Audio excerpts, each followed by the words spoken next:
देश में कुछ बड़ा और बेहतर हो, ये बात विपक्ष और खास तौर से कांग्रेस कैसे पचा सकती है। तभी तो जैसे ही खबर आई कि भारत की जीडीपी ग्रोथ 7.8% की दर से बढ़ गई है, वैसे ही कांग्रेस के वरिष्ठ नेता जयराम रमेश अपने ट्विटर हैंडल पर लिखते हैं कि ये कोई ढोल नगाड़े पीटने वाली बात नहीं है, बल्कि जीडीपी ग्रोथ 7.8% बढ़ने की बात सच नहीं है, बल्कि इसे गलत ढंग से पेश किया जा रहा है। मतलब कमाल है।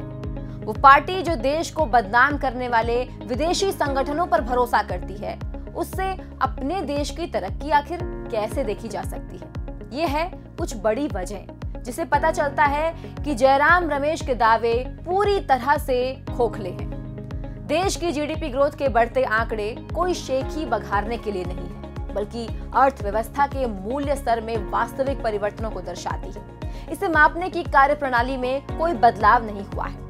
जैसा कि जयराम रमेश जी कह रहे हैं कि तरीका वही है जो पहले था।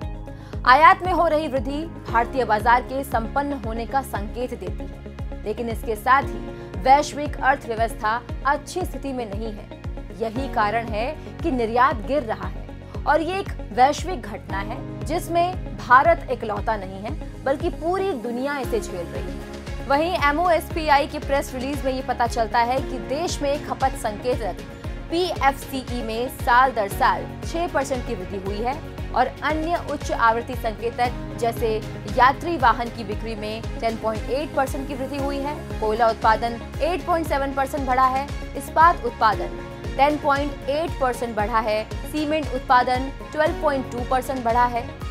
जहां तक ग्रामीण मांग का सवाल है, ग्रामीण इलाकों में FMCG की बिक्री 4% बढ़ी है। चावल का उत्पादन 18.7% बढ़ा है। कुछ अर्थशास्त्रियों ने वास्तव में सुझाव दिया है कि डेटा जीडीपी संख्या को कम आंकता है। वे Q1 डेटा की दोबारा जांच की मांग करते हैं। NSO IIP डेटा पर निर्भर करता है, जो अनौपचारिक क्षेत्र का प्रतिनिधित्व करता है। अर्थशास्त्री एबिटा डेटा पसंद करते हैं, जो औपचारिक क्षेत्र को दर्शाता है। अर्थशास्त्रियों ने विनिर्माण विकास संख्या पर सवाल उठाया है। उन्हें इसके 10% से अधिक होने का अनुमान था। डेटा इसे केवल 4.7% पर पिन करता है। 4.5% से थोड़ा ऊपर जनवरी-मार्च में दर्ज किया गया है और अप्रैल-जून 2022 में 6.1% से नीचे दर्ज किया गया।